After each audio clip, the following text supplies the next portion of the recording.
Hello everybody and welcome back to episode 22 of the pre-production meeting. I am your co-host Josh Urquhart. And I'm I'm joined by the other one. I am the other one, Austin Scott. Austin, it's a bit of a different location today, don't you reckon? Yeah. What's happened?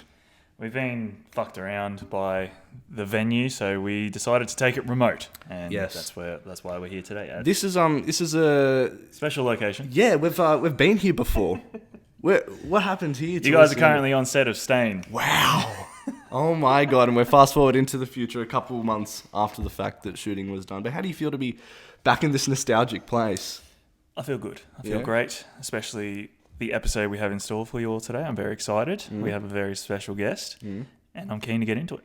How was your week this week? Very, very good. Yeah. The polar opposite to last week. Really? Polar opposite, so I'm keen to get into that as well. What are we saying now? We're very close. I know we're very close right now. That's why I want to Come, plug get my closer. mic in. Out of 10, how was your week this week? 10. 10? 10, yeah. Sweet. What was so different from last week? Productivity. Yeah? And lots of it. Yeah. That's basically it, yeah. Keen to get into it. All right, so this episode is a special episode. There we go. Bear with us. We're just trying to get our bearings with independent podcasting on remote locations because a certain podcast studio fucked us up again. Anyways, they won't watch this. But we have a special one today because we have a guest on, and this was a long time coming. Is that a fucking mower I hear, or is that a plane? That's a plane. Plane passing. This one's a special one today because, this has been a long time coming. We've mentioned his name a couple times on the podcast, and we finally got him in. He's a busy man. And we went through his agent, went through his mum, his dad, his siblings, his pets, and we finally got him on this podcast, ladies and gentlemen. So you're in for a good one today. And I actually have a little intro written for this guest. So, this man is a versatile man of many talents. We first met him at JMC and on set behind the camera. He's been a Sky News studio controller and audio-visual technician. He's even a Best Director nominee at the International Shorts Film Festival for his short film Calibre. You'll catch him DOPing, gaffing and directing, you may see. He may even turn up on your set as first AC. It's Daniel Cugola, ladies and gentlemen! Woo!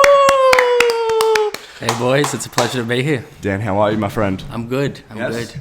Now, this has been a long time coming in the It has. making. Are you a fan of the podcast by any chance? I am the biggest fan. I don't know if I told you boys, but this podcast was my number one on Spotify Wrapped. No way! Are you Yeah, kidding? for real. Yeah. Oh, That's insane. we've made it. We've made it. There's a little bit of pressure now to hold up.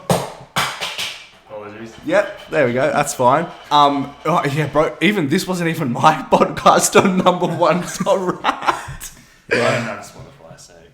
Have you? You don't? Well, I do, but I don't use it. Okay. What's your favorite episode of the podcast, Dan?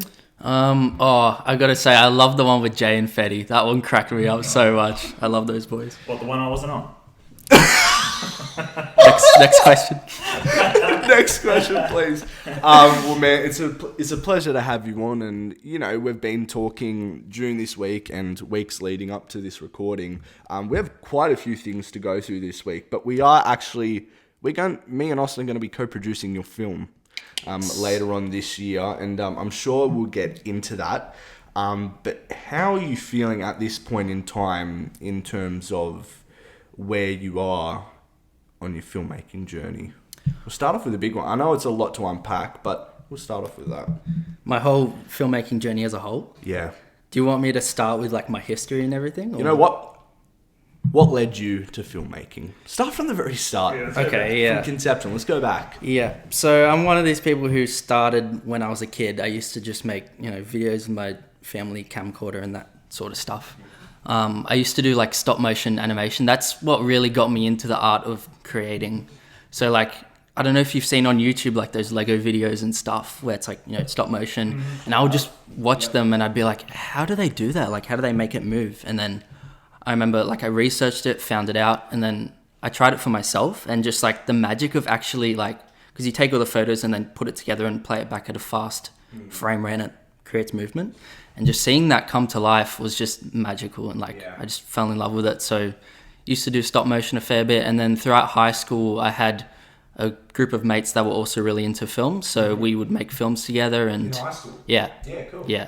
So, and like during that time I didn't really know that I wanted to do it for a career. Yeah. I used to sort of be a bit embarrassed to tell people that that's what I wanted to do, because I thought, like, you know, they'd make fun of me, be like, that's not achievable or whatever. And then I remember around year 10, I realized, like, if I'm not able to tell people that this is what I want to do, how am I going to do it for a career, you know? So I was just like, you know what, I'm going to own this, and I'm going to say I want to be a filmmaker and I want to direct and, you know, do whatever. So Fuck. yeah, Getting deep so quickly, Dan. that's what I do best. That's what I do best. What's your favourite stop motion film? You know, you got your Wallace and Gromits. You got Wes Anderson does a couple of them. Yeah. What's your favourite? Oh, I really like Coraline. Oh, It's a great good one. It's so spooky. Like for Yeah. kids watching that, you know. My you ex showed me that. Really? Yeah. Oh. We are getting deep quickly, Josh.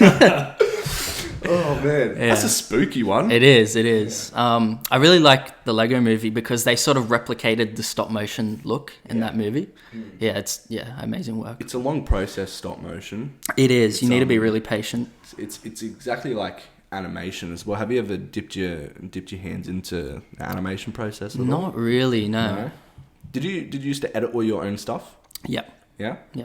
So you love stop motion. You got to high school and you found a group of mates that you wanted to do this with. And what happened after that? And then I just tried to get into film school. Mm-hmm. So I applied for afters, didn't get into that. And then I went to AFTT. Did you guys hear that JMC's taking back AFTT? No. Yeah. What? They were originally together. So like JMC has always owned AFTT. Voice crack. That's all right. I'm gonna up that on the volume so they all hear that. Sorry guys. JMC has always sort of owned AFTT. Okay. And they have just decided this year to just take it back. Like the intake that they've had is the final intake, and yeah, they've just taken ownership over it Far again. out. So was there any other schools that you might have gone to other than JMC? Yeah. So I was initially looking at going to either JMC or AFTT. Yeah. Okay. And then decided to go to AFTT. Yeah. Did 2 years there, and then I wanted to keep studying, so I got an advanced diploma there, and then to get a bachelor I transferred over to JMC for a third year. And it's sort of weird because like they take some of your units and then transfer it over, but it's not a completely cohesive transfer. So I was sort of between classes. So did I have any classes with you guys? Or? I don't think we did. Yeah. I don't think that's... No, I wasn't. Yeah. I don't think We met you on the set of Lockie's film. That's right. Yeah. I think You DP'd that, I didn't had you? Did you? no, not Lockie's film. No. Who DP'd Lockie's film? Lockie. pretty much. Oh, Him I and can't Hattie. even remember. Him and You're Hattie. AC, right? But I think I was. Yeah. Yeah. okay. Yeah. fair. No, I had some classes with Jay and Fetty, I remember. Really? Yeah. So you were in our... It was in like our digital time, producing. Did you guys do that class? Oh, digital producing. Yeah, we did. Well, yeah, I would have been in your class. Yeah. Oh, Oh, wait. maybe we were, but I just didn't. With who was your lecturer? what was his name? I can't remember now. Wait, it was two the of two them? guys. Yeah. Wait, you were in the class when the photo came up on screen? The photo. The photo? Were you? I think Yeah, it you was. were. No, I don't think. Oh, maybe. Have maybe. you heard of it though? No, wait. Tell me the story. Or can we not talk about it? No, we've told it on here before. So we were in our... Oh, actually, no, I can't because we Yeah. just said the uni name and it would give them a bad rap. Oh, yeah. Yeah, yes, no. We'll tell I you. think Alright, I we'll know tell what you. you're talking. I saw Yeah. something similar. I think I know what Yeah. you're talking about. Yeah. Oh, fuck. And there's been like another class I've been in that something similar has happened as well. So. Yeah, right. Fucking... At James It's C. James C, man. Yeah, it was a bit... How you going? But at the same time, one of the best times of my life. Yeah, so- no, I met some good people. Yeah. Met you boys. And, What were like your biggest takeaways from like JMC? well, I think film school in general, I would say you get out of it what you put in. Because I know there are a lot of people that Bring went to... more. Yeah, Yeah. a lot of people went to film school and they didn't show up to class. They didn't put any effort into their films. And it's like, 100%. how do you expect to get anything out of it if Yeah. you're not doing anything? I had a meeting this morning, and I was talking to the person about how, you know, you go into film school and you got two types of people. You got the people that go into it going, I love films, I want to make films. And you got the people that you got the people that go into film school wanting to become a filmmaker, and then you got the people that go into film school going, I love films, right? And you can see as soon as, bro, I knew the first day I could tell out of all the crowd, you know, who's going to come out of this, who's going to still be doing stuff right now. And there's only a select handful of us that are still doing stuff, and most of them are just, they're not anymore. And, you know, it's you might want to make films, but then you go into the film industry and learn how much there is to do, and that really separates, you know, the filmmakers from the non-filmmakers. Continuing on with what we were saying, what were the things that you got out of film school, basically? Well, I think the most valuable part is the practical aspect. So you literally go there and you have access to all the resources you need, as in equipment, crew members, and then you also have like a tight deadline to actually make your film. And that's probably like the 3 most valuable things that you need when you make a film. And then you realize after you finish film school, like, oh, I might not have all these resources, and it's a lot more difficult to pull things up. That is perfect, because remember when I had the, it was mentioned on last week's episode when it came to the crowdfunding. Yeah. I felt like that was a deadline, and I actually panicked about it because I didn't think I was going to get it done in time. But if I didn't have that, I wouldn't have done it. Yeah. And it's so easy to, once we come out, just go, I'll do it later. And then it just 2 years go by. You're like, oh, shit. And then, you know, stuff like this happens. You get held accountable for what you need to do, essentially. I think you're fucked as well if you're not not likable person, but like you need to network at uni, because you come out and, you know, it's all about who you know in this industry. And if you're not making those connections, then you're not going to get anywhere. Since uni, what's been your kind of like journey to where you are now? Yeah, so I'll talk about that. So I got a job at Sky News for 9 months. So I was a control panel operator. Studio, yeah? Yeah. So basically what you're doing is, do you do something similar? Or? I know of, like, we work directly with them in our department. Right, okay, yeah. I'm sure he does. He's a studio. Aren't you a Pres coordinator? Oh, yeah, okay, right. You're like, you two are the only people that I know that go, oh, I know what that is. Yeah. Whereas when people ask me, like, what's that? And then I have to describe it, they're like, oh, yeah. And I just look at them and go, you don't know what I'm talking about. Yeah. Don't Pres people do nothing? Oh my God. Not Pres do so much. Really? Well, isn't it just like quiet for you until something goes wrong, and then we're like, crash to break, and then you're like, you have to like scramble to get everything. Yes and no. Live programming is our busiest thing, but at the same time, when you're on like the multi-channels like I am at the moment, you're kind of just watching TV, making sure nothing fucks up. But yes, to answer your question, yes. Right. Yeah, so I'll roughly explain what I used to do. So what I would do is, it's called live switching, and basically you're in like a little studio room. So there's a pilot and a co-pilot. You'd switch between them with your co-workers. And you're basically just like, you have live TV. Like I used to do, there's a few channels we would do like Fox Sports News and then like the Sky News official news channel. And what you do is you press buttons to go like to do different things. So you can pull graphics up on the screen. You can sort of like the host will be talking, and then you press a button to go into like a package, which is like a minute of, like it's a news story, like cut away to something. Didn't we do a similar thing at uni? We did like a topic. Probably. What was it? It was something to do with that, but we practiced vision switch. Is it vision switching? Yeah.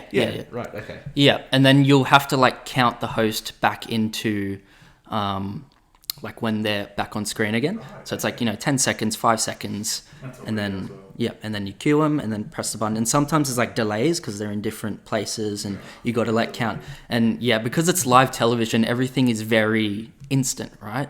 So if there's a mistake, you'll notice it if you watch the shows like all the time. Like, banners go up that has like the wrong information on it or spelling mistakes and stuff. You've got to fix that straight away because it's live television. And there's no... Have you ever seen Black go to air? Oh, I've done that. So have I. Yeah. Have you as well? Everyone does that at the start. I put 60 seconds of Black to air 60 in Perth. Holy Because I forgot about a channel change. It's when the Queen died. Oh! And, no. Like, the Queen had died the night before, and then I came into work at 4 o'clock the night after. Yeah. And then I was on 9 Gem, and what they were doing, because the Panthers were versing the Eels, they had like Queen coverage all day, and that was just rolling non-stop. And then when it came to that time, the Queen coverage went to Gem, and I was in control of that. So I was taking care of the channel changes. And then I got told times that the delayed markets were coming in. It sounded like it went delayed markets. Yeah.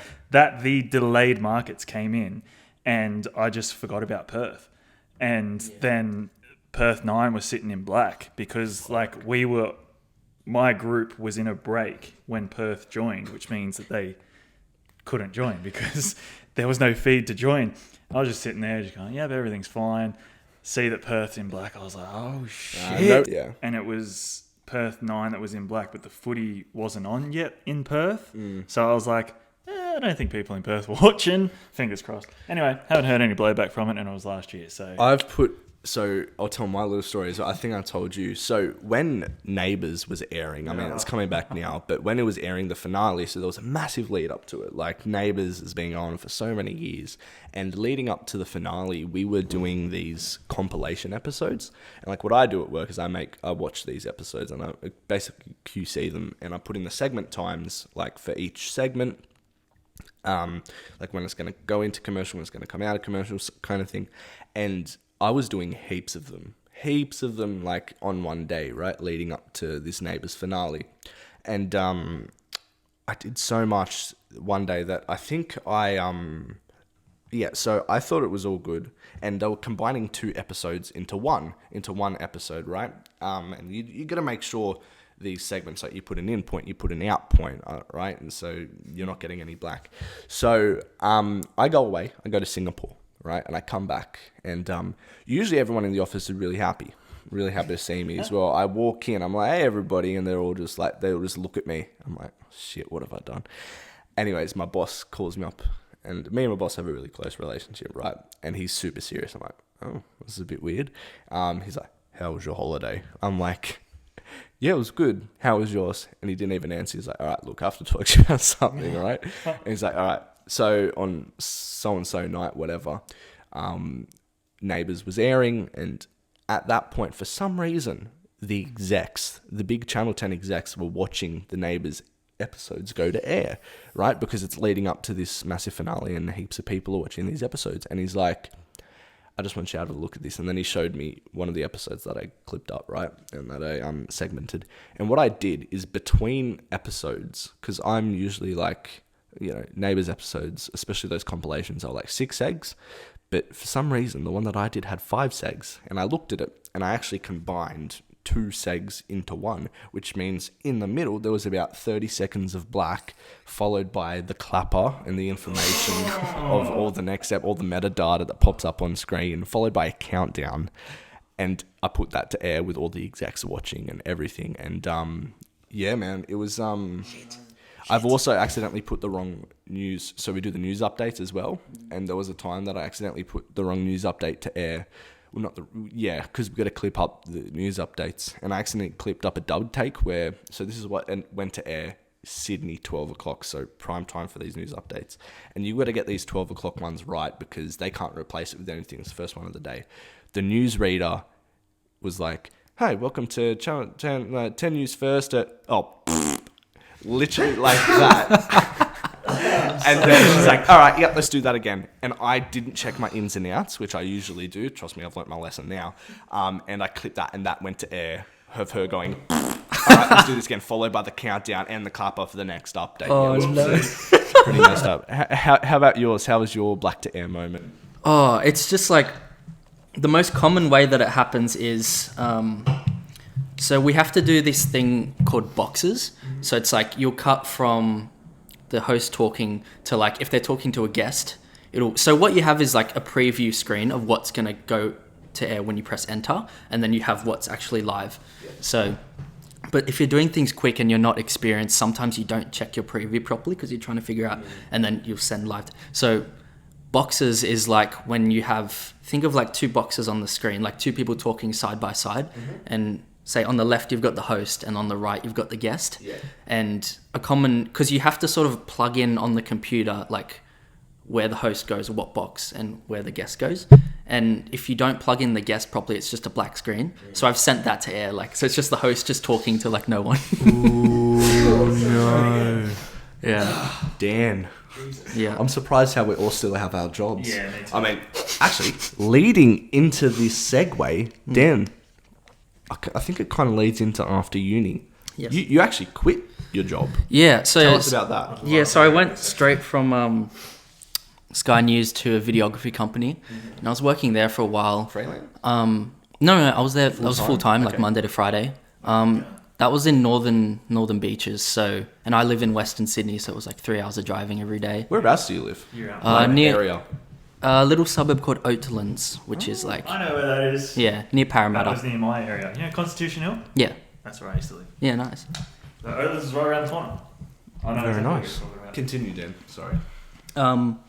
So I had this videography job, and like I was doing some cool stuff. Like I was doing some filming for Manly, which was cool because I got to meet some of the hosts from when I was doing Fox Sports News. I would speak to them, but I would never like see them in That's person. right. I do recall Jay and Fetty saying they were at a match once. Yeah, they and saw me ya. filming, but it was like I wasn't doing like I'm not like filming the main field. It was like B-roll stuff, like of the crowd and all that stuff. And they put together little packages for the website and stuff like that. And then I would also film like the press conferences. So all that stuff was cool. But long story short, it just wasn't like a right fit for me at the company. And also I just wanted to go on to do other things like filmmaking. I had this calling that was coming. It's always been there. Like I want to do film, you know what I mean? And like, sometimes you try and run away from it, but it's always going to come back to you. And Austin, I know you were sort of talking about this on the last podcast about how you weren't in the best place. Oh, yeah. And I sort of got into that place as well, where it's like when you're working full time somewhere and your heart's not really in it, you're sort of just living for the weekends. And then you just smash out the weekends and you just, you repeat the cycle, and it just starts to feel very mundane and like, yeah, it's scary. So I just said, you know what, like I'm just going to try this film thing. Like I had a conversation with my parents. I'm like, just give me a year and like, I'll just give this a crack. And like, if it doesn't work out, it doesn't work out, but at least I can say I've tried. So I had that conversation with my parents. And I'm lucky because my parents are very supportive of me. So they were like, all right, like give it a go. And that was in October last year. So now we're 4 months later, February now. And I'm not gonna lie, like it's a lot of up and downs, like I think one of the most important things is like, I was thinking about this earlier, it's with this kind of thing, right? You need to, this is a lesson that you can carry over life as a whole, no matter what you do. You need to embrace that life is a series of ups and downs, and that sort of helps balance it out. It's a blessing and a curse though, because when you're in good times, you can't help but think, oh, like something bad is around the corner. So I think it's important to hold on and just like remember how good it feels when you're in those good times, because when it gets bad, it gets really bad, and you need something to hold on to that's going to carry you on until it gets good again. When you say really bad, how do you mean? I mean, for me, it's like I just feel a lot of anxiety about my future and stuff. And like, I mean, literally earlier this week, like I was saying stuff to you, like about this short film we're working on, like, I don't know if this is going to work. Like, and I was even having a conversation with my friend literally days ago where I was like, I don't think I'm going to be one of those people that, can achieve their dreams. Like, I don't think I can become a director. But then like, I think this is where you need the tools to help you get out of those situations as well. Because there's a lot of people that say like, oh, you need to just push harder and push harder. And it's like, that's all good and all, but like, we're all human and we all get into bad places sometimes. Yeah. So what you need is a set of tools that will actually help you out of those situations. So one thing I've been practicing is meditation. And when you get really good at it, it's hectic. It's like a superpower. I've done it and it works. It's good, eh? It took me, so this is something that I worked with my therapist as well. Like it never used to work for me. And I think like in those really hard and high anxiety situations, if you're trying to meditate, you're going to have trouble. So it's about building kind of your meditation practice outside of those anxiety-ridden situations.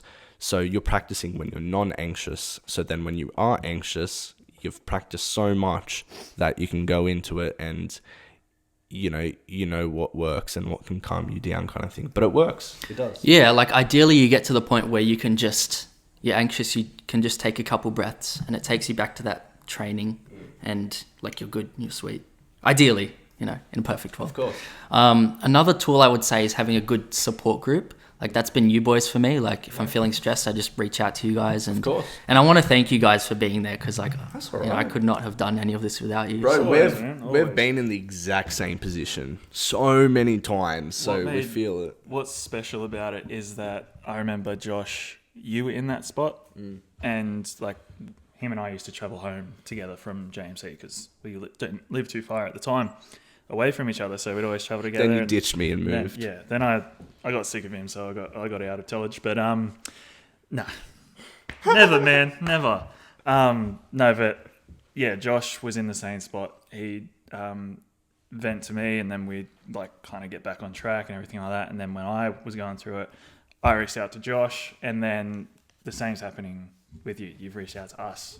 We want to help you. You're helping us. It's a win-win. Like, we're always there for each other. That's the main thing. Yeah. That's the main thing here. Yeah. And then also like you guys knowing that if you're ever in a spot, you can reach out to me and I'll help course, you as man. well. It's Totally. like, it's just so good that knowing that you have people that have your back. Well, it's like when we jumped on a call with Manny the other Yeah. day. It's just like-minded people talking about their dreams, goals, films, just chatting shit. It's like therapy, man. And it also helps to have that support network in the same kind of industry Yeah. as well. Yeah, Because yeah. some people don't get it, man. Well, that's the thing. Like, you can't really take advice from people who aren't in a place that you want to be because people can only give advice based on their life experience. I remember you told me that. Yeah. I remember that. I've taken that from somewhere. That's not my original thought. But like, it's 100% true. Like, if you ask someone who's in some random industry for advice, they're going to tell you how to get to where they got. It's like, that's not going to help you in the film industry. So, Definitely.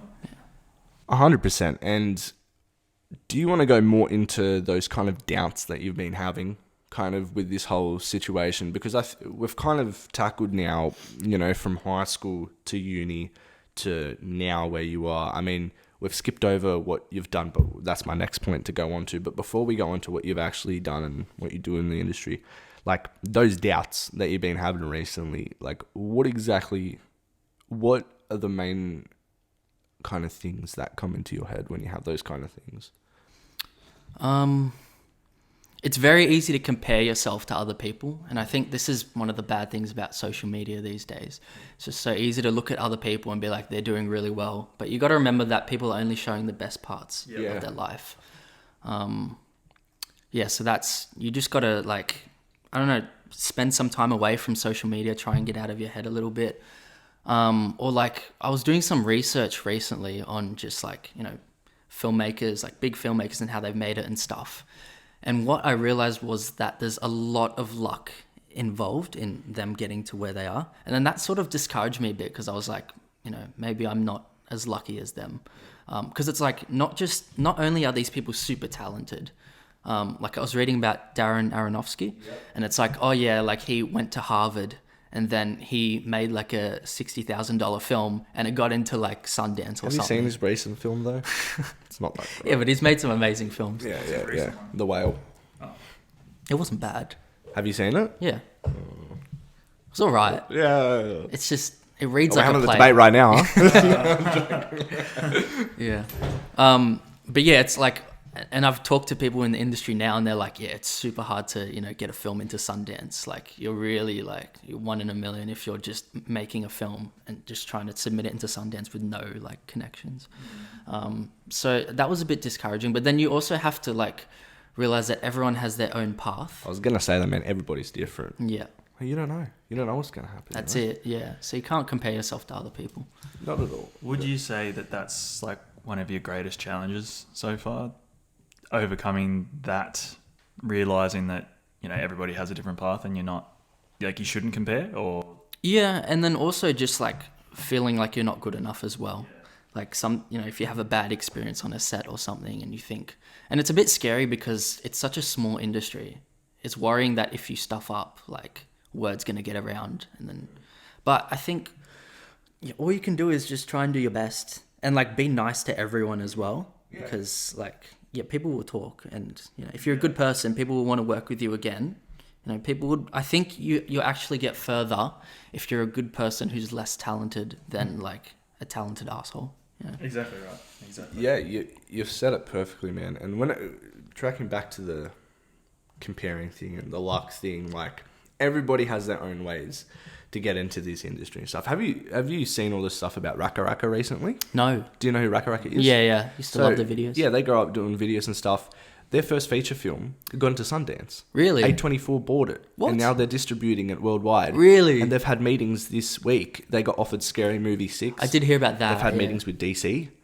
They've had meetings with Lionsgate, all these different distribution. It takes one movie, man. Yeah. And like, yeah, it might not seem like a massive thing, but like these guys started on YouTube. Like, Yeah. And all they had was passion. And again, I've said this before, I'm not going to go into it again, but I think in this industry, especially where we are now, you need to have a bit of delusional optimism. And that takes a lot, like, to get in the first place. I'm lucky that I don't know, like I said before, I don't think too far ahead, because there's no point, because we don't know where we're going to be. We don't know where we're going to be. But like you said, at the end of the day, all you can do is give your best and try.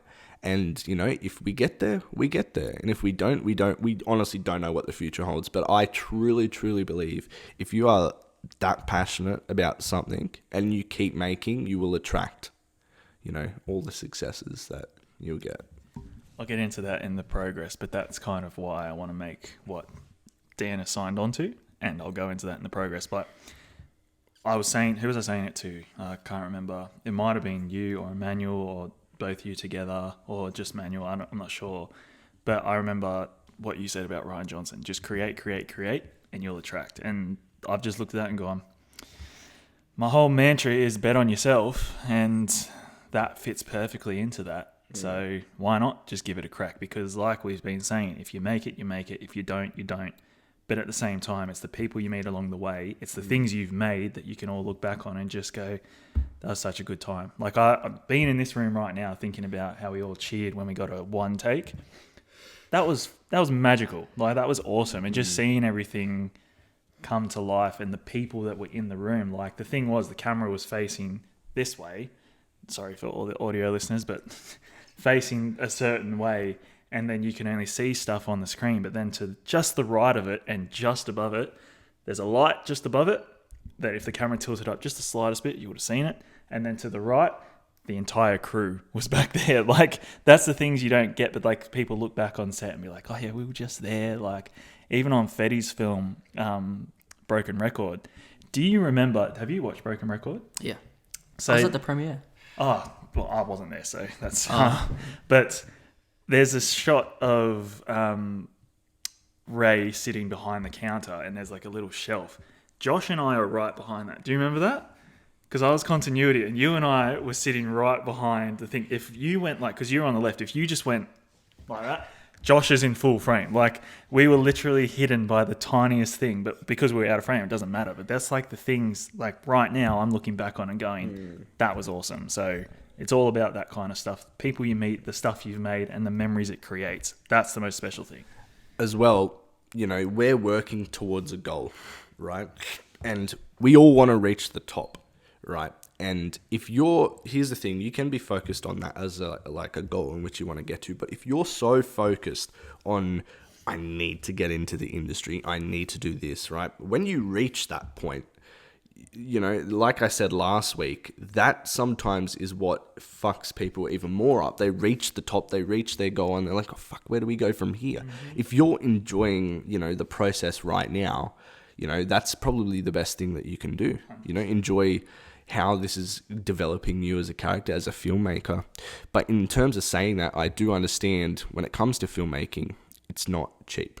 And this is a thing that you were stressing about, and your worries about it, and I was wondering if you wanted to go more into that kind of thing and express, like, you know, yeah, like you do want to create, but then again, you want to be careful where you put your money kind of thing. So. 100%. And I think that's why you really have to put the effort in to make your film as good as you can, because you want it to be something that you get something out of it. Like, sure, we'd all love to, you know, make films, make whatever we want and stuff, but at the end of the day, if it's no good, no one's gonna watch it. So like right now, like with the one I've been working on, I just want to get this script amazing before I start, because with some of my other films, I sort of would neglect the script a little bit. I would get more ambitious with like fancy camera angles and cool locations and stuff. But at the end of the day, it doesn't matter if the story's crap. I fall into that trap as well. Yeah. I was gonna say. Yeah, it's hard. It's easy to get carried away. So yeah, I think right now I'm just really focusing on the fundamentals of film and trying to make as good of a film as I can. And then, yeah. You've got the passion for it, man, and we can both tell, because like I can definitely, like, the positions, like the down moments that you're in, like we've all been through, and I feel like you wouldn't have those down moments if you didn't care. And you know, you care, you're passionate, and you know that's a reason why, you know, I mean, I can probably speak for Austin as well, why we signed on to the, like, produce your film as well, is because we believe in you, and we believe that, you know, you can go places. And you know, I think, you know, meditation will help. All the tools that you've mentioned will help. Kind of, it's all about your mindset and where it's at, and you got to understand not every film you make is going to be great, not every decision you make is going to be great, but if you keep creating, you'll get better as a filmmaker, and then, you know, maybe one day you'll make it, you know. And I think it's just about enjoying now, and in like developing, like you said, the fundamentals of screenwriting, filmmaking, you know, cinematography, whatever you want to do, and just enjoying it, falling in love with the craft without worrying where you want to be. And if you fall in love with the craft, that means you'll create better. And when you create better and just create, like I said, you will attract. And I think kind of that's kind of it, really. Yeah. I mean, everybody has different ways that they're going to get into the industry, but I feel like it should be about, you know, developing as a filmmaker more so than getting into the industry, because that's obviously, if you become a filmmaker, that's where you want to go. Yeah. Like, you want to get into the film industry, like it's about developing and creating, and then, you know, your luck, it's a bit of luck, a bit of talent, a bit of connection, it's a bit of everything, you know. But it does help to get to Sundance. Well, how about what was his character's name in Babylon? Manuel. Manny. How he started. Yeah, I know. Yeah. And the journey he went on in that film, like, we just need to get on a set, ride a horse, firing a gun in the air at all the extras that are trying get to shot on by an elephant. Exactly. Like, exactly. But you know what? I think we've kind of touched on the challenges and stuff like that. With what you have made, right? You've made a couple shorts. I watched them all last night, even the ones you cineed. I still haven't watched them. Really? Yeah. Oh yeah, on my website. Your website, yeah, brother. Yeah. And I want to actually talk about Calibre for a second, right? I want to know specifically what it's like working with an armourer and what that whole process is, especially when you have a kid firing a gun on set. What was that whole process like? It's not that. Are they expensive? Yeah. But that's the worst part of it, really. Like, other than that, like, it's fine. Like, as long as you have a good armorer, they usually just show you, like, all the safety stuff. And they show the crew as well. Like, you know, this is what you do. Don't point the gun at anyone, blah, blah, blah. Which Alec Baldwin did not listen to. And now look what's happening. Yes, yes. There's a 60-minute story coming out on him that I'm really keen to watch. He just got charged for manslaughter. So, really? Sorry. Anyway, we'll get to that. Yeah. Please. But yeah, they walk you through it, and then...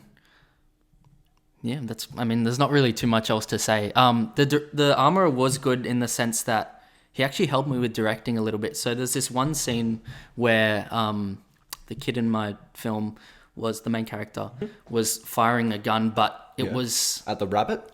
Yeah. It's at the very start. So I think okay. the gun was actually aimed like towards the camera. So we God. didn't... Or like near it. So we didn't want to actually You're not allowed to use have... blanks. Yeah. So I just wanted to like have the actor like recoil realistically, and I was trying to like explain to him how to do it. This is another thing with film school. They tell you like certain rules, but sometimes you need to break those rules. And when you're first learning, you don't know like how to break them in a way that's appropriate. So one of the things they told us at film school was like, oh, like, you know, never touch the actors or anything. So I was very cautious to like, you know, touch this kid. That's Oh weird. my God. You know, that was You're going to cut that up as a clip. You get me cancelled. No. I was cautious to like, you know, do anything. I was just trying to explain to him, and he wasn't really understanding like what to do. So the armorer was like, oh, let me help. And he just stepped in, and shout out to you, Dan Martin, if you're listening. Did a great job. He put his hand like on the end of the gun and just like pushed it so the kid could feel like the recoil. yeah, that's cool. And after that, he like understood and he did it and it was great. That's almost like when they tell you can't. I mean, I kind of agree with this, but you can't tell actors how to deliver a line. Yeah, exactly you can like tell that. them the intention behind Sometimes it, you need but- to. Yeah. Especially with like non-actors and stuff. You need to like show them a little bit more. 100%. Yeah. So I kind of know exactly how that feels with directing your mum here, because obviously, I don't know. Has Simone ever acted before? No. And I could tell she was a bit stressed about delivering the lines and stuff like that. And then when she forgot, it's like, I'm so sorry, I forgot. And I'm like, it's cool. Let's just go again. Like, we've got time. Like, just roll with it. Like, it's just about making them comfortable. And in your case, just kind of showing them, what to do, all that kind of stuff. And yeah. is an armourer worth it?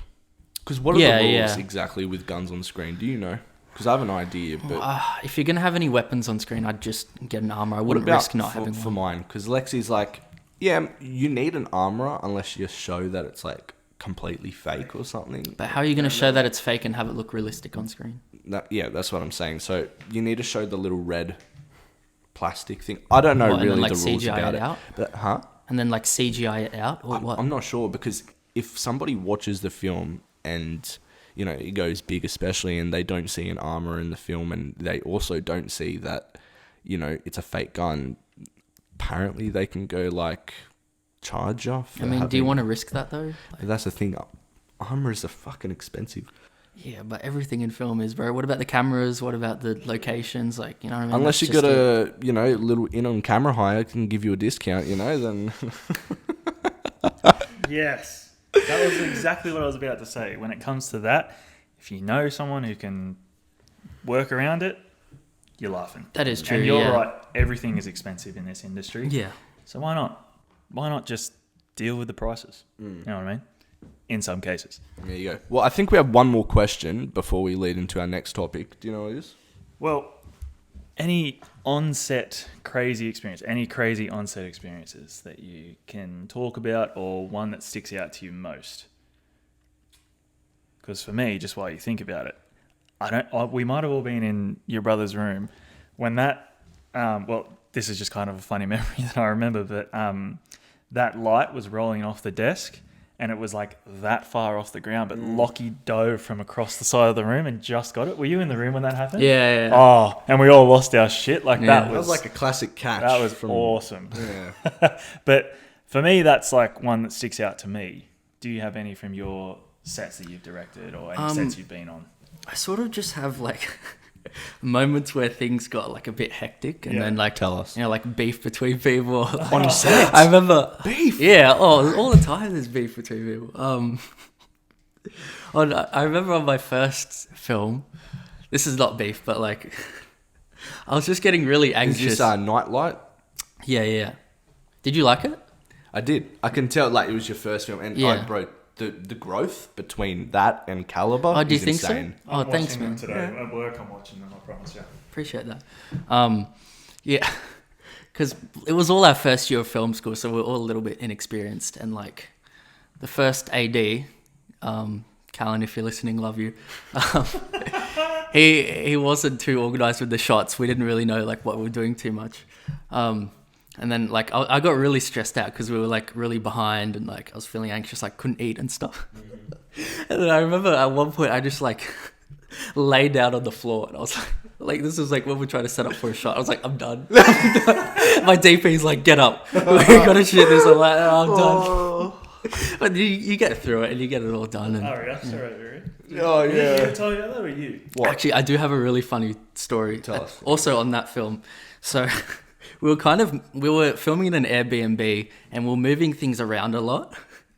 Like just like pot plants, like carpet and stuff. Yeah. And I think at the end of, I think we like chucked this big rug outside, just threw it outside like on the ground, Oh, gosh. the grass. And then before we left, because we were there for like 2 days or 3 days, we were sort of like going to pack things up. I think something got broken, like a pot plant or something got broken. And then the owner of the Airbnb comes, and he's pissed. He's like, oh, like I've never had someone like disrespect the property like this before. Like you've broken things, all this stuff. And I was like so tired by that point. I was just like, oh, sorry, man. Like, you know, like, what do you want me to do about it, kind of thing. And then his wife comes and she's like, oh, it's fine. Like, don't worry about it. And then immediately he backs down. He's like, oh, yeah, I guess it's okay. And then she gave me a 5-star review on Airbnb. She's like, very respectful of the property. I was like, Wow.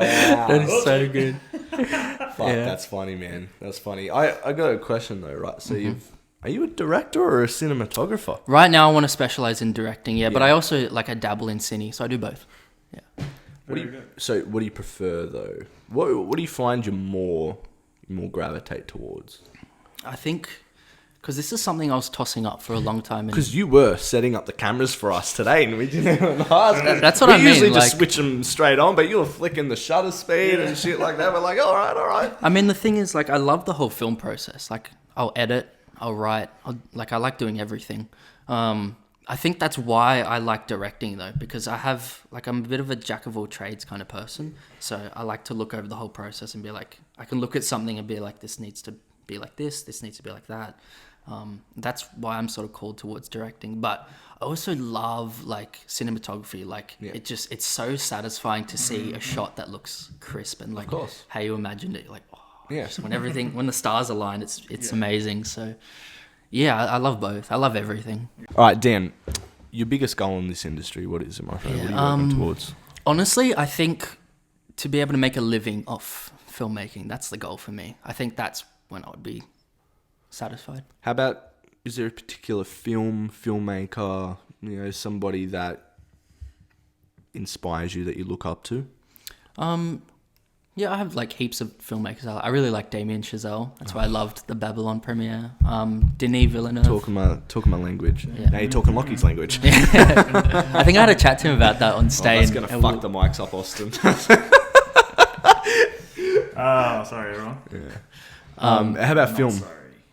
Top film of all time. Oh, Good Will Hunting is my favourite movie. So good, eh? And Whiplash is my second favourite. How about La La Land?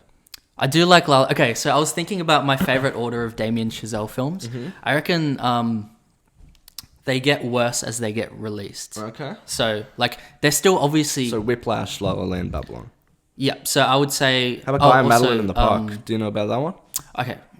Is that even available for, like, public viewing? It might be on YouTube, I'm not too sure. Right, okay, I'll have to watch that one. Yeah. So, like, I would say Whiplash is, like, a 10 out of 10 for me, probably.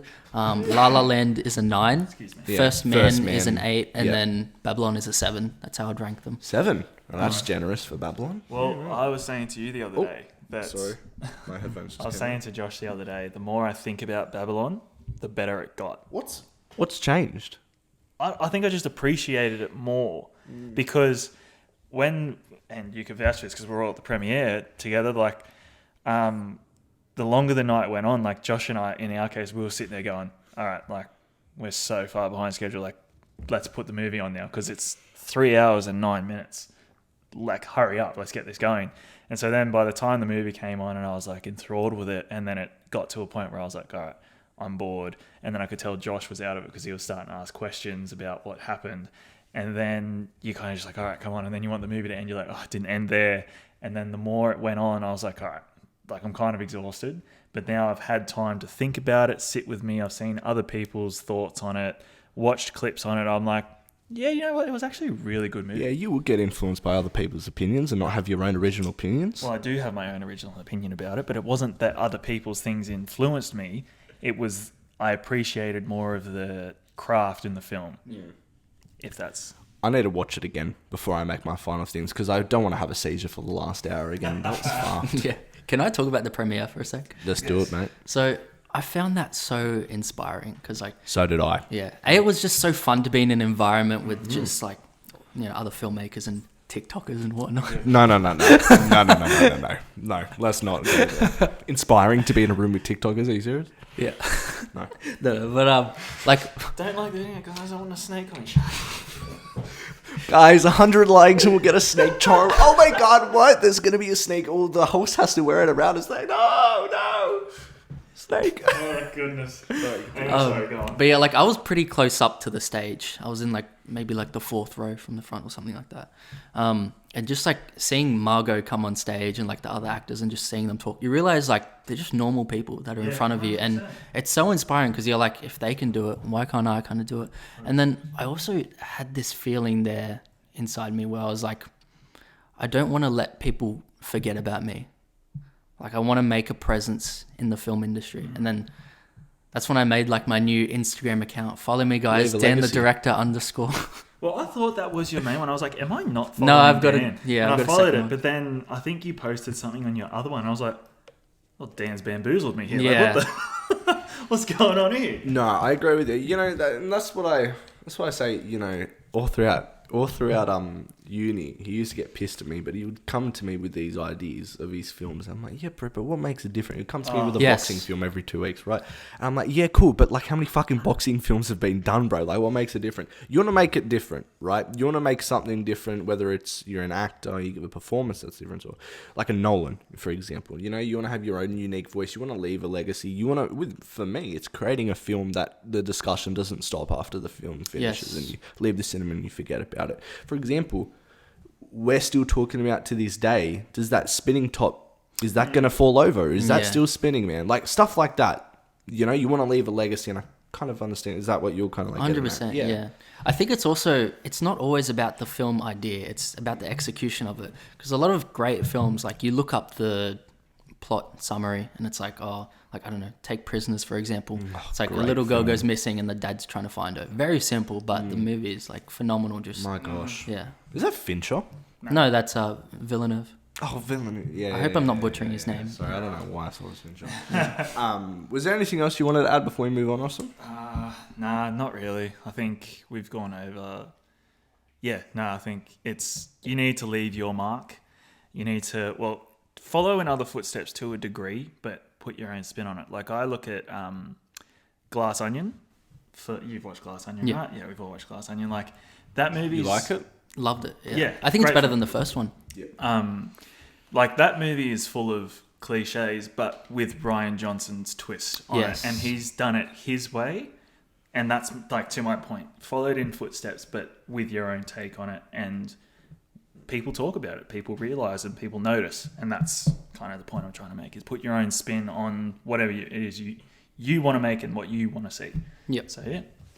Happy to move on? Sweet. All right, so that was actually the dependent variable. We did that first, and I think we're going to move on to the wrap-up of the week, all right? So you've listened. You probably know what the wrap-up is about. We're going to talk about the films and TV shows that we saw during this week. Austin, you didn't really have much time last week to kind of watch anything, but I did see you saw a phenomenal 5 out of 5 film called Rambo: Last Blood on your Letterboxd this week. You want to touch on that? I don't even want to talk about it really. Have you seen it? No. You haven't seen it? Don't, because the minute that film opened and the way it was straight away, I was like, the studio greenlit this, the story and the character is done, but they just wanted to give it the like modern day, like cinematic production value and experience. And you could tell that there was like, do you know, like for example, when either Marvel or DC have gotten in the way of a director's vision and you can just tell that it's not good. That's happened with Rambo across the entire film, and I was there for like violent, gory kills, but even they're watered down a little bit, and the films are 18+. Like, and then you have to watch it to experience it, and you'll know what I'm talking about. But it just was not good, and Sly Stallone is terrible. There was a shot where he's trying to intimidate someone, and you can just tell the difference in like plastic surgery versus natural. The guy that he's talking to is all natural, and Sly's a different color. Like, he's a different color. I was like, that's bad. But it got green lit. People watched it and went, yes, that's going, like, put that up. And the rest of the film was just, it's no good. No good at all. Don't watch it. Was there anything good that you... Please tell me you watched Emily in Paris. No, I didn't. I told you to! Let me tell you, I told my missus last night that Josh has asked me to watch Emily in Paris for the podcast. She goes, So why? bad. Why? I'm like, I don't know, but I don't know if I can bring myself to do it. So I went on Netflix last night and I typed in Emily in Paris and I went over and I was like, I can't do this. I can't do this. And so I started another show. It's called The Recruit. Have you heard of that? Oh, with fucking Adam Smasher. What's his name? Noah Centineo. Yeah. Yeah. And when I saw him, I was like, I know that name. Where have I seen him before? And so, quick Google saw it was Adam Smasher. And I was like, how good. But that series is good. It's actually the guy from To All the Boys I Loved Before, but sure. Yeah. Okay. No, but yeah, good. I'm sort of like hooked on that. They've announced another season, so and it's My kind brother of really liked good. that as well. Did he? Which one? Point The to which one? Recruit. Yeah, which one? Oh, which one? James. Yeah, nice. Yeah. Good taste, James. You got to watch Emily in Paris. It's so bad, but I want your take on it. Like, just the first episode is 20 minutes. But that's the thing. It's going to feel like an hour 20. Bro, you watch The Grey Man. You can fucking sit through one episode of Emily in Paris. I think I might watch it. Have you noticed how much he brings up the Grey Man? I don't. He does. Should I give my take on the Grey Man? Please. Yeah, I didn't like it, eh? Sorry, that peaked. Sorry, guys. I don't care. Wait, have we spoken about this, Austin? No, because you told me you might not like my take on it, but I was like, hey, everyone's entitled to their own opinion. Please tell us your take on The Grey Man, Dan. I just thought, okay, so I think action movies have been ruined a little bit for me because of movies like The Raid and John Wick, just because they're so good, so well choreographed, entertaining. Ask Josh how much of The Raid he's watched. Oh, God, how much?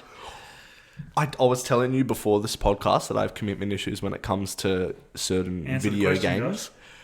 I have that same with certain movies, and The Raid, I think I've seen about one quarter of it. It's fantastic, Yeah. but I just haven't finished it. Yeah, right. Yeah. It's so good, though, hey. Like, Wait, and the Austin, second one, do you like the second one? Yeah, I love this. Austin, wait. You said that The Grey Man was one of the best movies you've ever seen, right? No, I didn't. You did, bro. I You never said said it this. was. You did say that. What's better, The Raid or The Grey Man? The Raid. Good. If you did it, I was going to kick you off the podcast. But did the action not feel a bit boring to you in The Grey Man? There were some scenes that stuck out to me, like some of the set pieces. The way that The whole it train worked for me- sequence. yeah, that. But the way Ryan Gosling acted in these situations was what did it for me. Right. That's why I love The Grey Man. Yeah, that's fair, but he's always good. So. But please, go on. I do like the fight at the end. Yes. The fist fight with the knives and stuff. Yeah, it was. I also like the beginning. Like, is it on New Year's Eve or something? And Yes. like with the fireworks. That Yeah, was no, really that was nicely shot. And You know what took me out of that is the scene where he's getting recruited and they're just in that fucking random cell and it's just so bland. Because it's the grey. Yeah, It's the but grey area. hey, bro, it's so... Look, man, it's Do you all not right. understand that it's the grey man? It's the grey area. So that was like in between legal and like illegal. That's the grey area. Oh, That's why he's the fucking grey You're man. still talking about Grey Man. You would bring it up and talk about it, wouldn't you? Smack you with a chair or something. I think the scene where I checked out was when he gets trapped in that guy's basement or whatever. And then when he escapes and he's, I don't know, the I've seen action that felt before. very like... Sorry. I'm just intentionally pissing you off now. Do you know which scene I I'm actually talking did about? not hear what you said, but Okay, yes, good. I do. Yeah, I don't know. The way he gets out just... It doesn't like follow Do you know the what I action very well. expected there? You know when the water blows up? I Yeah. fully expected him to like come out like land like Yeah. Superhero landing. Yeah. But no, look, I love it. I understand other people don't. I don't hold it against them. Like, but yeah, it's just a movie that clicked for me, and Yeah, no, that's fair. that. That's fair. Yeah, 100%. But just note that I didn't bring it up. Josh did. Okay. That's right. It's a decent film. What have you seen this week, Dan? If anything. Or your latest film. that Oh, you've seen. actually, speaking of what you said about like watching 10 minutes of a film and then not getting around it, I started watching The Rover. Ooh, You've seen what's that that movie? about? No. It's like I think it's a post-apocalyptic film by Dave Michaud. You know, Animal Kingdom. Yes. Yeah. Yep, How yep. good is that movie? So I was like, oh, sick. I'm saying, love have you this seen the story. TV series? No, I haven't, but I heard it's good. Yeah. Robert Pattinson's in The Rover as well. Really? So I started watching it and like, I don't know, wasn't in the right mood for it, so couldn't get into it. But I'll get around to it. It's always about what kind of mood you're in. Yeah. Talking about post-apocalyptic, are you watching The Last of Us at the moment? Yes. That last episode, have you seen it? Yeah, so pretty different from the game. Yeah. Um, People are saying it's the best episode of television. no, I disagree. I really like the actually- second episode. I actually agree. I think that last episode was absolutely perfect. Oh, really? I thought it was incredible. Such an amazing story. I know it's different from the game. I never played the game, but I then went back and watched how it played out in the game. I thought it was like the most amazing, tragic love story that we've seen. But also just, I don't know. It's just, for some reason, it just clicked with me. And it was just incredible. I'm loving that show. It's good. It's grown on me. No wonder it's number one in the world at the moment. Have you played the second game? Yeah, I've played both. No the spoilers. first game is my favorite game of all time. Nice. Yeah. So you know how in episode 3 they told a different character story? Yeah. You know, in the second game, Yeah. the way it goes. I'm not saying I'm being broad for spoilers, but I was Oh. spoken to Lockie about this. Yeah. Oof. I actually, Season you know 2 what? rolls around. I think Oof. I think they might have to recast Ellie for if they do the Oh, second I heard game that because I conversation. can't picture I heard Bella that Ramsey conversation. as 100% they have Yeah. to. I can't picture Bella Ramsey as Ellie in game 2. She's like, Well, she grows up in game 2. yeah. The- Well, that too, yeah, and the So- actress would just look the same. But yeah, some of the things she does in that game is like, You're in for a treat, season Yeah. 2. I promise you. Yeah, look, see, I don't even know how The Last of Us ends. I don't know how the game ends. oh, so you're in for a treat. I'm in for Yeah, a treat, it's- man. But what worries me, actually, I don't want to say this because I don't want to see you guys' facial reactions to Yeah, what I was don't going to say say. There's been, you know what? Oh no, I'm not even going to shut my eyes because then I'm going to know. You know what? I'm not going to say it. The Rover. Sorry, you were talking about it. Yeah. Was there anything else that you saw this week? What else have I been watching? I've been watching like episodes of things that I've been meaning to get around to. Like I watched an episode of Community. I've been watching that Yes. slowly. Yep. I Yep. love that show. And then I've been watching The Sopranos a bit as well, which is really good. Yes. I take my time with shows until I get to like the last season, and then I just destroy it. That's fair. I've been watching. I watched the whole first season of Ted Lasso. Oh yeah, I've heard good things. Pardon me. Fantastic. One of my favorite characters of all time, like ever written. Just he's such a likable person, man. Like he's the definition of delusional optimism. I love it. He's just that. The whole show is fantastic as well. Like you've seen little bits and pieces about soccer movies, soccer shows, and stuff like that. Sorry, football. Over the history of filmmaking, but this is it's different and it's funny and it's just easy to watch. 30-minute episodes, man. Smash through the first season. I'm on the second season now, and just lovable characters, lovable storyline. Have you seen it? Yeah, I've seen both seasons, loved them. It's funny, it's sad, it's beautiful, just characters you love, story you love. Like it's awesome. I love Ted Lasso so much. Are you going to watch it, Dan? Is that one that you're getting around to? Maybe Yeah. we'll see. What are some shows that you're getting around to watching? I've got to recommend for you after this. Yeah. Oh, I was gonna watch that one you were talking about with the one that's on Apple TV. Severance? What's it called? Yeah. I was gonna watch that. That sounds really You cool. are in for a treat. That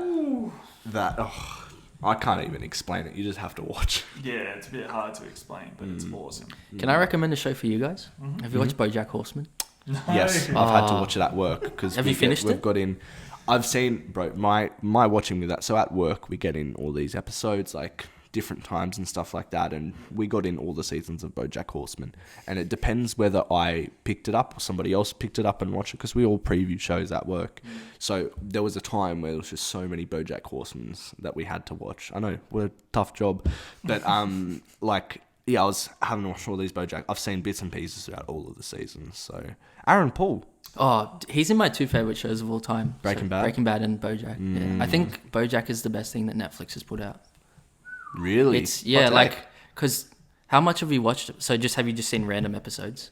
So like at the start, like the first 6 episodes or whatever, it's sort of like it's a bit of a weird show.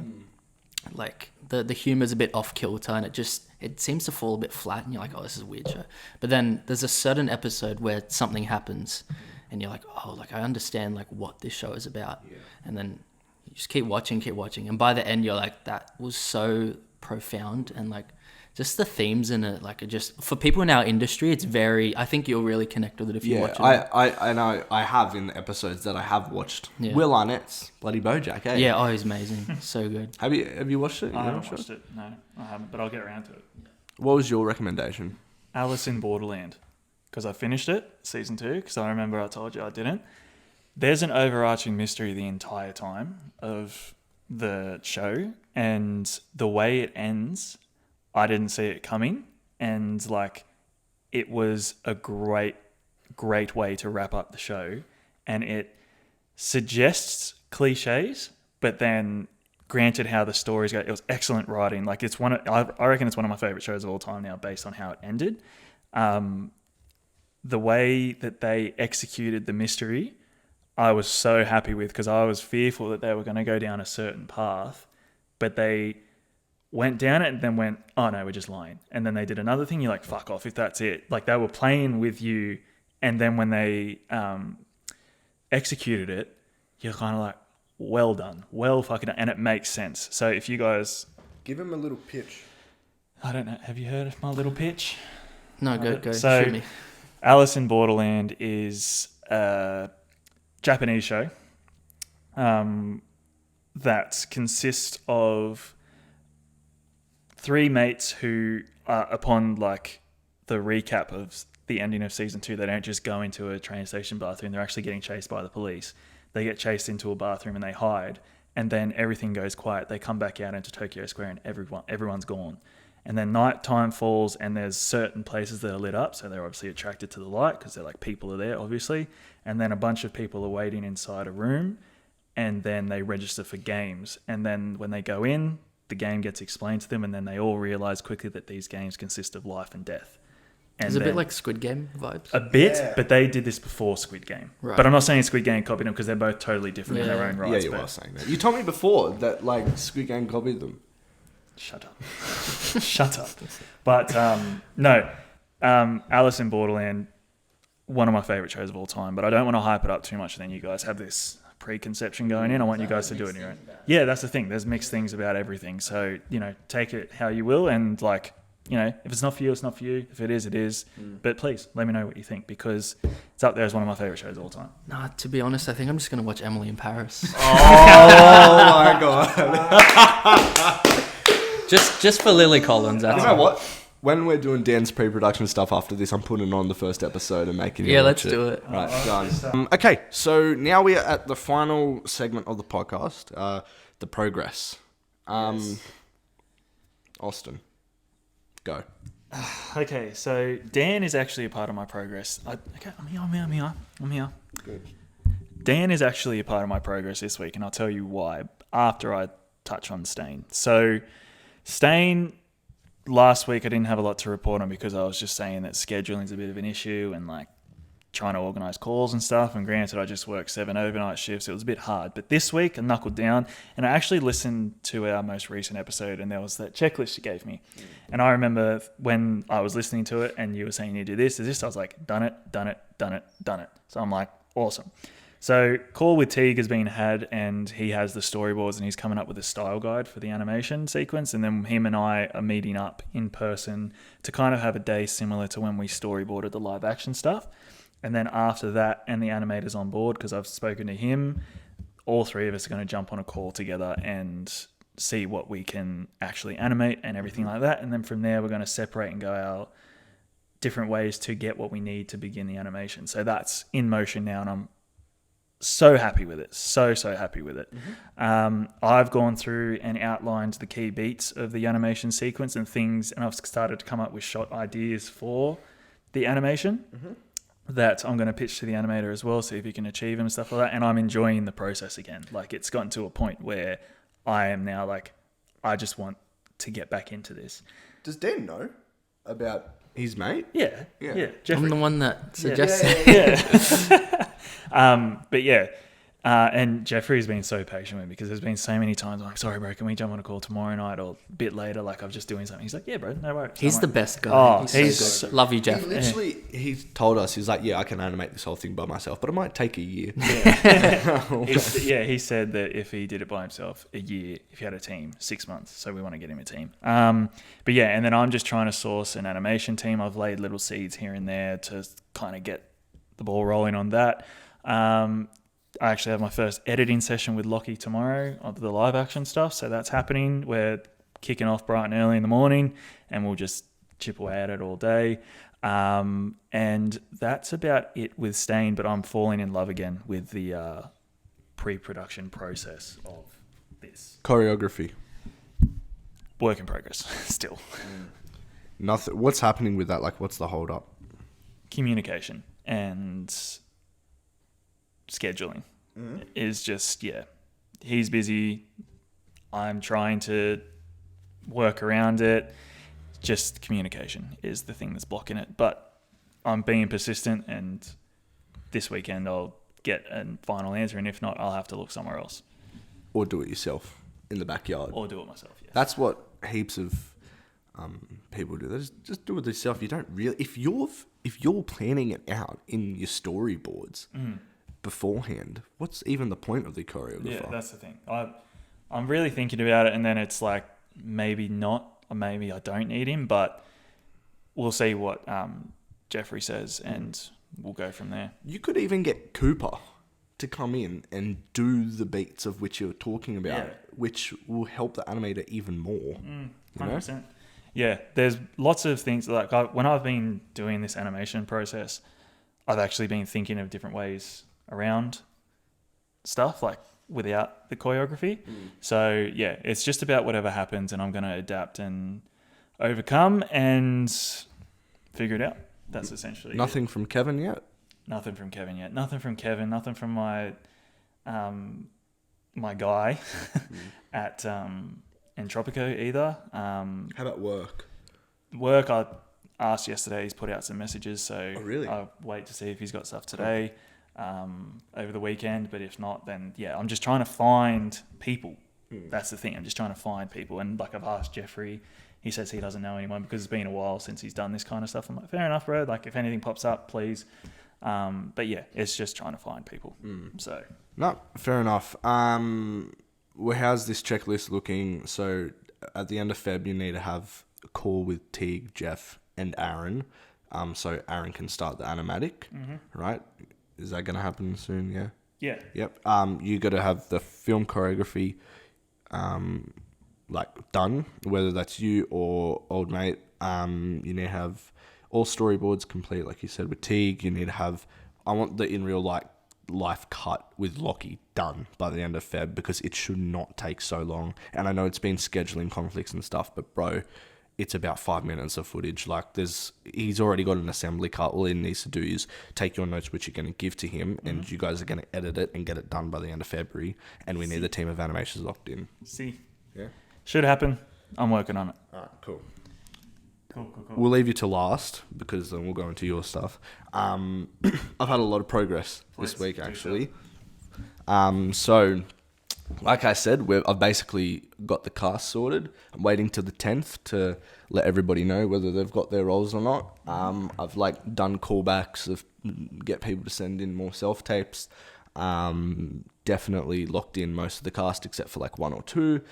Me and Lexi going location wrecking next Thursday. We have, I think we're going to try so we have a location scout booked in with not Castlereagh's yet to be booked in, but we're going to do them early at 8:30. Then we have a meeting with St. Andrew's College at 12, and we're getting shown around their premise for the exterior and stuff. I'll show you photos afterwards. Yep. Then at 3:30, we have a meeting with Cropley.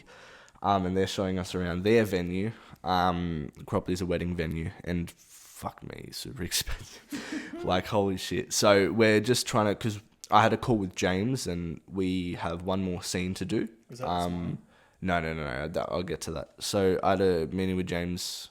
Yeah, so we've done all scenes except the ballroom scene in terms of like me running him through my storyboards and him creating a shot list and stuff like that. So we have that last scene to do. Lexi's back, so I spent a whole day with her last week, and she was going through everything. We got Kieran locked in for sound. Depending on whether or not he gets a big paid job, that was his thing, which is fair enough. We have Lexi came and she's just doing all this shit in front of me, like inquiring to all these places and stuff like that, which I will mention. We've inquired and got some madness fucking things back. Like so Lexi was so against inquiring to Curzon Hall, but she did it without even knowing, through one of these like location websites, and it said, it didn't say Curzon Hall, it said the Manor. Right? And she inquired. She said, look at this place I just inquired. I'm like, yeah, that's Curzon Hall. She's like, oh, fuck. Came back to us and they want to charge us $10,000. So we're like, snap. No. No, thank you. What other places? Cropley's, Lexi negotiated. They want to charge us $3,000 for a day, which I'm not too happy about. Well, it's not that bad if you effectively execute your time and work efficiently. Do you agree? How do you mean? Elaborate on that. Like if you started at literally the crack of dawn and worked entirely. I'm not saying it's going to all be done in one day, but if you got most of the work done in one day, but then again, that comes down to this also comes down to my pocket. Well, like, do they have, when they say you have it for a day, is that a certain amount of hours? Yes. Yeah, how many hours? I think Cropley we need to... So, okay, this is how it's looking. 2 days for the ballroom, 1 day for the desert, and James wants to do 1 full day for the hallway, the exterior, and the balcony. How we're going to shoot... I've changed it in the script that they actually enter the mansion in the afternoon. So what I have is we would film the hallway scene first in the crack of dawn, because you don't really need to see the hallway and it'll still be like kind of light. You can. And then after that, we'd go straight into the exterior scene, maybe midday or golden hour, film them entering the place. And then the balcony scene is at night. So then we film at night, right? But we're restricted. We're hoping that this St. Andrews... has a balcony, because they definitely have a hallway and they definitely have the exterior, or we're going to have to split it up into 2 days basically. But that's a problem for later. But yeah, so we did this, and then Lexi also was going through and has emailed a bunch of production designers and stuff. She's like, oh yeah, I have this. I'm like, fucking doesn't surprise me. I'm like, you are amazing. So she's emailed a whole bunch of people to inquire, because that's my number one priority now, is getting a good production designer on board, like somebody that knows their fucking shit. Call I had this morning was with continuity, my continuity, because we've had continuity in the past, but it's usually been Jay. With this film, I'm like, you need to be fucking like on it with just this girl that Lexi's worked with before, and she's really like switched on, almost to the point that maybe it would be annoying. But you need that. I need that. Yeah. You know what I mean? So that's how Lexi pitched her to me, right? And I had a meeting with her this morning. Okay, I can just tell she's switched on, right? You're in capable hands then, by the sounds of your AD and continuity. So say that again. You're in capable hands of your AD and continuity. Yes. You've got Lucas as your AD, don't you? I got Lucas. Yep, he's locked in. So Kieran's locked in. I mean, I've got to check. Fetty's basically locked in for Boom Up. I don't know what I have you as at the moment. It's either first or second. I'm not sure. I think it's second, because I have James. Who's your first? This is the thing. James is coming back to me once he figures out, we go through all the scenes and stuff, and we figure out, he's going to tell me what he needs. He will tell me what crew he needs. He will tell me what equipment. He's going to do everything for me. And then from then I would double confirm everybody, right? I got, at the moment, this is how it's looking. I got James as DOP, Hattie as first AC, you as second. I then have Teague, you, and Lockie Laws as gaffs and grips, depending on if James needs all of them. Yeah, Teague said he's on board. Is he? If you need. So I said it to him the other day because you know how as grip or gaff? Yeah. Really? Like I asked him, because I told him towards the end of last year that I wanted to sort of work under him on any gigs he has, even if I just if I'm there holding lenses for him, just going, here you go, fine, just as long as I'm in amongst it. I could even switch Teague because first is focus pulling, right? And then, I think he'll be better as Kiffin because he knows how to fucking... Yeah, and that's the thing, is I told Teague when I was on the call with him the other day, Josh asked if, I wanted to be a gaff and everything, and he was thinking of putting you. He goes, yeah, 100%, I'd love to do that. And so, obviously Teague and I are close, so I was like, fuck oath, let's do it. So, and that's the thing, same camera department. So yeah, it'll be great. That's perfect. Well, yeah, so that's locked in. What else have I done? Oh, we went to Flickerfest. The Flickerfest closing night was really inspiring. To see all these people in the same places, kind of fucked. I'll tell you what I don't like, how you can... There was this one film that's... No. There was this one film that was... I was actually talking to Dan about this. Oh yeah. Actually, I can't mention that. But one thing I will say is, there was this film that was in Sundance and shit like that. Bro, the budget is fucked. It looks like it was funded by Netflix, and it's actually going on Netflix. I'm I don't understand how. That's just a mad advantage. You get all this budget, bro. This dude's dancing from a crane and shit like that. I'm like, what the fuck is this? Yeah, well, that's the thing. You can't compete in that aspect. You Right. just have to try and compete with story. Yeah, exactly. Yeah. And I'm not even. That's the thing. I'm not even trying to compete more. So it's just a bit of an unfair Bit of advantage. overkill, But yeah. then again, Anyways, like you said, if you are prioritizing that, you're doing it all for the wrong reasons. yeah, exactly, 100%. And anyways. Didn't dishearten me or anything like that, but it was a good night. But yeah, that's where I'm at. So busy, this. I got just so much shit that I'm going to do, but that's what I've been doing. Oh, and I added another scene. This is what I'm going to tell you. Oh, beauty. Added another scene into the start of the film, and I told Dan about this. Right, is we still haven't said the title of it, but the main character, it's about him, and he's trying to find a cure for his daughter, and that's why he's seeking out. I've added a scene. Because the thing at Flickerfest, which I found, is they all have cool little intros, right? Yep. Whether that's just a montage or whatever. So mine just opens on the desert, which is cool, right? But I wanted to do something different. So what I've done is this is how it's going to start. It's going to go over black. And it's a film production, right? That fades away. Then we hear a scene between Sir Frederick and Esther, the daughter, and it's just hysterical crying. She's going I can't get it out of my head, I won't stop kind of thing. And he's trying to comfort her. And that's the scene. It goes on for a good 30 seconds, just pure intensity of crying. It would literally grab you and holy shit, this is... Anyways, I needed a good actor for Esther, right, around that 18 to 20 range that could play this. So I'm getting Daisy. Yeah.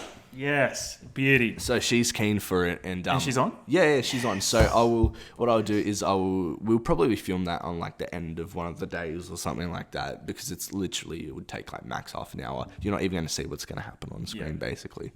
But yeah, this little tight network we've yeah, exactly. So that's what's happening with me. I have another call with James on Sunday to do this final thing. He's been really good with his giving me his time and stuff, and nice. I'm super excited to work with James, man. He's a full member of the ACS. Yeah, that one. He's a full member of the ACS now, so I don't know. It'd just be cool to even just have that little thing, it pops up on the credits thing. The ACS. Yeah. So I've always been curious as to what that is. Yeah, but no, keen. There you go. So I have a lot of things I'm gonna do. But that's it for me. Dan, give us a little kind of inkling as to where you're at with your film and where you plan to go over these next couple months. So obviously you guys read the script that I sent you, but then I also pitched that new idea to you, which is sort of a spin-off that's derivative of that main idea. And I kind of like this new idea better because with the old idea, I was just rewriting it, trying to make it make sense, and it never really felt satisfying. There was always why is this happening? This feels weird. But now I feel this new idea, it sort of embraces the ridiculousness of it a bit more, and it just feels better to me. Yeah. So I think now I'm going to like completely rewrite a new version. Okay, cool. And then I'll just have them side by side, and then I can just look over it, maybe take bits and pieces from both and form the final draft, or not final draft, but you know, something that we can work on. How many pages was that second one? Because I I know the first one was 9. Yeah, 8. I got it down to 8. Easy, mate. So what we're looking at, right? So I would say the best time, April, maybe like end of April, maybe. Just because we're both going away in March. So What, filming wise or filming wise, end of April. like start filming end of April? Yeah, for his film. Beauty. Because I'm in June, yours won't, max 1-2 day shoot, right? Depends how we do it. Like Yeah. if it's this new version, there's going to be more locations. Okay. Well, But then maybe... each location is quite short in the newer version. I don't know. We'll see. I'm just trying to think We have to break it what down. it comes down to with terms of like how busy we're going to be. Because I know I'm going to be kicking off like pretty busy with mine, and I don't want to like not put as much effort into yours. Yeah. But we can definitely smash out all the pre-production. Worst comes to work, we film it after mine. And just make sure we have everything sorted and ready to go. And then, I don't know, maybe July or something like that. But I've got like a bit of a producer brain myself, so Yeah. I sort of just need your help to like Which is- keep me accountable and like Oh, mate, you've organize come little to the bits right and pieces. place. So yeah, that's mainly what I want out of it. So, but I want you to like prioritize your film. Of course, as well, man. Of so. course. And like it helps having him on as well, with co-producing, because we can talk about it when we see each other once a week. Yep. You know, whereas if it was just me, then, you know, I have all my stuff, all his stuff, and then all your stuff is now that I can kind of like share it. Yeah, Yeah. If that makes 100%. sense. Yep. So, yeah, like I have a producer brain as well, and he has developed a producer brain as well. Like he's done as much as me on this film, on his, sorry. I'm glad to hear you say that, because I don't feel like I have. I just Yeah. feel like I'm doing stuff. But I'm it doesn't- I'm but kind of glad like it's- directing you what to do, and you're doing it, Yeah. kind of thing, which is what I'm guessing, like just holding you accountable and stuff like that. But I think that's all we have Pretty for much. today. I'm looking forward to it, Dan. I mean, hopefully, like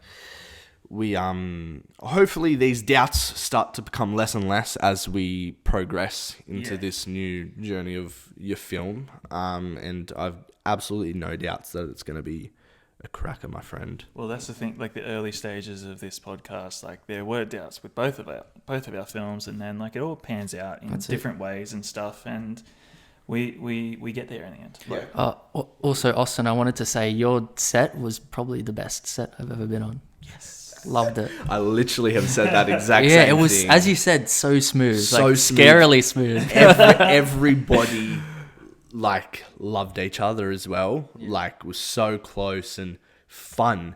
Sets aren't always fun, and sometimes you need to have a clear balance between fun and getting shit. Yeah, and Yeah, efficiency and definitely. work, and we did that. Yeah. You know what I mean? Exactly right.